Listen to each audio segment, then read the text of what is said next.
రెండేళ్ళు అయిపోయింది. ఏం చేసిండ్రు 2 ఏళ్ళు ఈ ముఖ్యమంత్రి గారు కాంగ్రెస్ ప్రభుత్వం? కేవలం టైం పాస్ కాలక్షేపం కార్యక్రమాలు తప్ప ఏమీ లేదు. రోజుకొక్క లీక్ ఇస్తారు. ఇగో ఈ కేసు ఆ కేసు ఆ కేసు ఈ కేసు 2 ఏళ్లుగా కేసుల చుట్టూనే నడుపుతున్నాడు ప్రభుత్వాన్ని తప్ప ప్రజలకు పనికొచ్చే ఒక్క కార్యక్రమం కూడా లేదు. పోనీ ఆ కేసులన్న ధైర్యంగా పెడతాడా మొగోడిలాగా అంటే అది కూడా శాత కాదు. రోజుకొక్క లీక్. ఇగో ఈ కేసు ఇస్తారంట, ట్యాపింగ్ అంట, నోటీస్ అంట.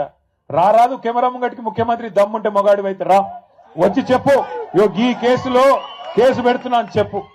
రోజు చూడండి శిఖండి రాజకీయాలు తప్ప మగాడిలాగా మగతనంత రాజకీయాలు చేసే దమ్ము మాత్రం లేదు.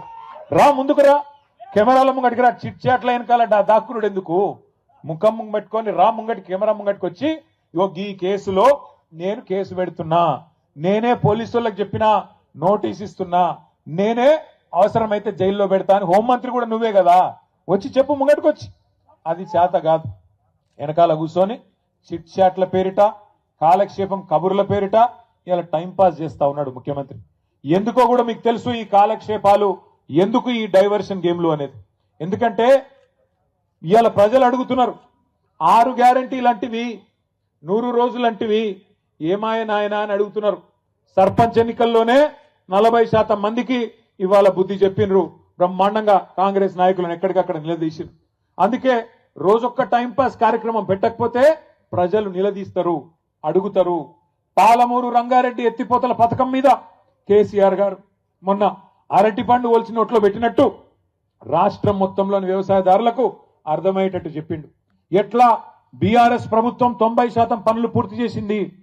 పాలమూరు జిల్లాలోని 14 నియోజకవర్గాలకు, రంగారెడ్డి జిల్లాలోని 6 గ్రామీణ నియోజకవర్గాలకు, అట్లాగే మన దక్షిణ పశ్చిమ నల్లగొండలో, సౌత్ వెస్ట్ నల్లగొండలో మునుగోడు, దేవరకొండ, కొంత నల్లగొండ నియోజకవర్గం, కొంత నాగార్జున సాగర్ నియోజకవర్గానికి లాభమయ్యే విధంగా డిండి ప్రాజెక్టును కూడా అక్కడ తీసుకున్న నీళ్లతోనే ఎట్లా మేం ప్రయత్నం చేసినాం, ఎట్లా 90% పనులు పూర్తయినాయి, ఎట్లా 10% ఈ 2 ఏళ్లుగా అసలు పని చేయకుండా పండబెట్టినరు. ఇవన్నీ కేసీఆర్ గారు మీకు అర్థమయ్యేటట్టు చెప్పిండ్రు. చెప్పడం మాత్రమే కాదు, కేసీఆర్ గారు ఏమన్నారు, ఆ డిపిఆర్ అంటే డీటెయిల్డ్ ప్రాజెక్ట్ రిపోర్టు ఏదైతే దేని ఆధారంగానైతే మనం అన్ని అనుమతులు తెచ్చినామో దాన్ని కూడా తిప్పి పంపితే 6-7 నెలలుగా కనీసం మాట్లాడే తెలివి లేదు.